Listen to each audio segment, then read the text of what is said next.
Hi guys, and today we'll be reviewing this fantastic looking Merchant Navy, and this is by Hornby. This is a Merchant Navy in its original condition. I want to say wartime black, I could be wrong. The product code is R3717 and it's original built Merchant Navy, Aberdeen Commonwealth, and number is 21C7.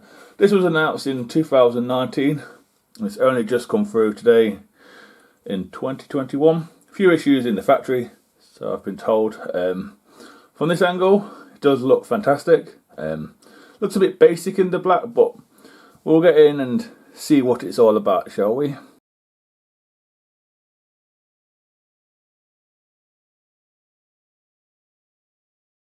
As we start off with the detail bags, you do get two detail bags. One is with the front coupling and some steps and some vacuum pipes, and looks like some sort of drain cocks as well. Could be wrong in there. Get quite a lot in that first bag. And in the second bag, looks like you just get some drain cocks, which are a bit more advanced detailed. I could be wrong. Could be something totally different, but that's what they look like to me. So yes, a nice touch there by Hornby, I think. As we move on to the front of the locomotive, we will start with the buffer beam area first. I think we do have a hole in the buffer beam for some details in one of the detail bags. We also have a separately applied hook as well. We have some steps too, either side of the buffers. They are very thin and very nimbly too. We do have buffers, they are metal and they are sprung. It's a nice touch. Hornby didn't have to do sprung ones, but they have. As we move up a bit, we do have the Southern in around the cement box start, which is nice. We also have some lamps and lamp irons too, some lights even. I think there's 6 or 7 dotted around the front of the locomotive, if I'm honest with you. We also have the number of the loco, which is 21C7. And then it does look nice around here, if I'm honest with you. It's very iconic, very Southern.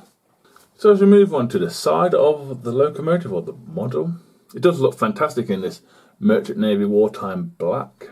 This is the first version without any added smoke deflectors on at the front. We do have some rivets and stuff under the front bogie, which is a nice touch there by Hornby. We do have some washout plugs and rivets in the body itself, but it's hard to see with this wartime black. I think that was the whole point of it.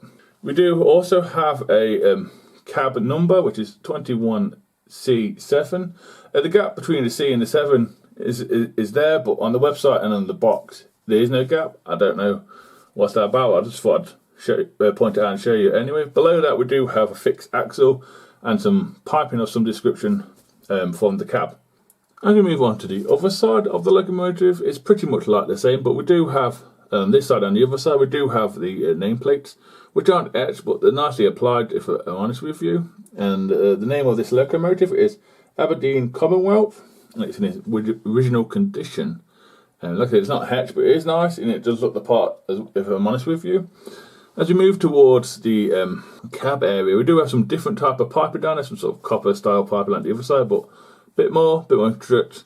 And just underneath the cab and before the bogie, we do have something that looks like possibly could be a reverser. I've not managed to find one, but that's there and it's different compared to the other side. So if it's wrong, will someone please let me know. And the locomotive does have cab windows as well. And as we move on to the cab area itself is highly detailed. The dials are all painted. Everything in there is painted very to a high standard. It's one of the loveliest cabs Hornby have ever done, in my opinion. And it's the same with the Royal Mail one I have in the Southern Green too. We have these doors to stop people falling out of the cab and tender. We also have a bit of metal between both the cab and tender as well in there. And as you can see, the tender does have handrails as well. And glazing in the cab, which I think are separate too, if I'm honest with you. As we move on to the tender itself, both sides are exactly the same, which you expect, really. Not much difference. Like I said, we do have handrails at the tender as well. We also have steps either side of the tender, I think, as well. If not, there's some in a detail bag for it. There is a streamlined style tender. Reminds me a lot of the Q1 tender, which it would do in Southern, but it is nice. The lettering of Southern is in the sunshine lettering, and it's crisply printed. Very nice. The axles and the wheels are metal. The axles themselves are moulded, but it's not a shame. As we move on to the back of the tender, we do have these really intricate ladders. They're very thin, very delicate. Don't want to knock them break them really. They are nice, they are there. Like I said, most of the locomotive is in black. We also have, I think, 6 lamp irons and lamps there. The lamps will be electric if you could put a bulb in there. In real life, that is correct. We do have metal buffers, they are sprung. We also have a hook too. And then we have a coupling as well, which is an M1. The other one for the front is in the detail bag. As we have a bird's eye view of the tender, you can see the water cap and 3 cylinders at the back of the tender. You can also see the coal load, which is realistic. I gotta be honest with you, it's quite nice. You can also see the air smoothing to the tender as well. I'm unsure if the coal load is removable. Most likely, probably is. As we do a bird's eye view of top of the locomotive, we will start at the cab area. The vent does not move, but it doesn't bother me. Still looks fantastic, if I'm honest with you. As we move down a bit, we do have some copper or metal style safety valves and whistles. Whistle is the one by itself and the safety valves are the 3 together, if I have that correct. We also have a chimney, and inside that chimney there's some blast pipes, I believe they're called. Hornby have gone to trouble of doing that, which is fantastic. They didn't have to, but they have. It's very nice, and a big fan of that as well. As we look at the underneath of the locomotive, we start with the front pony truck or bogie truck, whatever you call it. It does have a hole for the coupler, which is nice. The one in the detail bag. As we move along to the wheels, these bullet wheels all have pickups, very nice. And we also have the brake rigging already applied on the outside. Nice touch there by Hornby. We also have 2 screws in the middle to remove the plates so you can get to the axles and gearing to lubricate and clean, or look at them if you just want to be nosy. That is there as well. We also have a pony truck below the cab.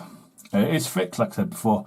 Also, the wheel is flannelless, but there's a screw there if you want to change it for one that you've got in spares. And finally, as we look at the underneath of the tender, the connection between the loco and tender is the usual Hornby, which is fantastic. It's 2 screws and a plug. I do like that. It's very secure, very nice. It's fantastic in my opinion, one of the best ones on the market. We also have the brake rigging already applied to the tender.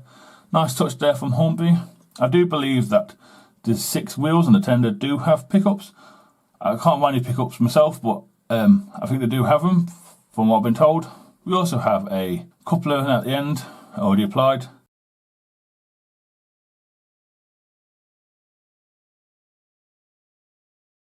So yeah guys, that's it on the track. So next up is the usual, which is points test, and see if we can do second radius. I suspect it can. It's well made, lovely runner, so let's see if we can do the points into second radius, shall we? So here goes.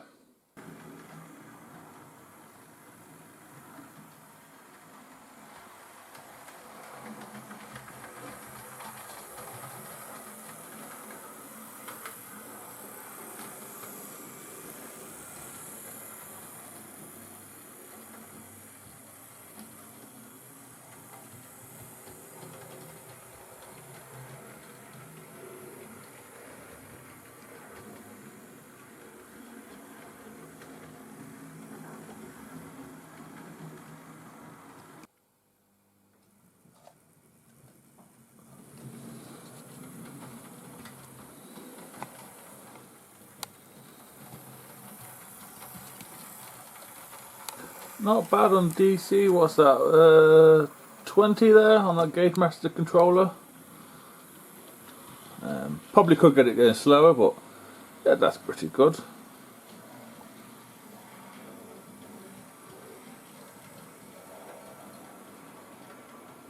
So yeah, it managed that pretty well, quite impressed. I probably could have got the points to go a little slower. So next up will be slow speed and a running session, and I will see you at the end. So here goes.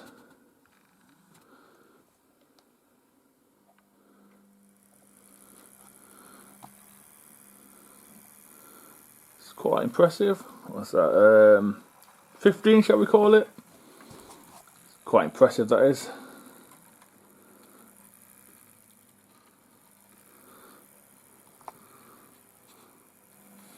Give it more speed.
So yeah guys, now we're at the part of the review of the video where I give my opinion on the model and would I buy another one. It was well worth the wait. Looks absolutely stunning in the wartime black. It looks like a totally different locomotive. I do have another one of these, original built ones. I have Royal Mail in the southern green, I believe it's called. Could be malachite green, and that looks nice, but this one looks just as nice. Even though it looks like there's less on it, there's not. It's fantastic.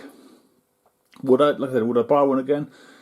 Depends. I'm not a big Southern fan, I'm more of an LNER fan, but at the right price I probably could twist me off for another one. This one ran with some Bachmann First World War coaches, army ones, medical ambulance set, and it also had the Churchill luggage van, just something different. I'm using World War I here. Probably wouldn't have run in real life, but hey, it looks nice together. The only slight issue that I had, for me, the motor sounded a little bit noisy, a little bit loud. It could be lacking some lubrication or something, but that's the only thing about an issue with, really, was the loudness of the motor after it ran in for 3 hours, 1 hour and a half each way, like I always do. But that's it. Wouldn't send it back. So yeah, highly recommend these. It is a beautiful thing, and well done Hornby. It's a great model and well worth the wait. So I'll see you in the next video. Please take care and goodbye.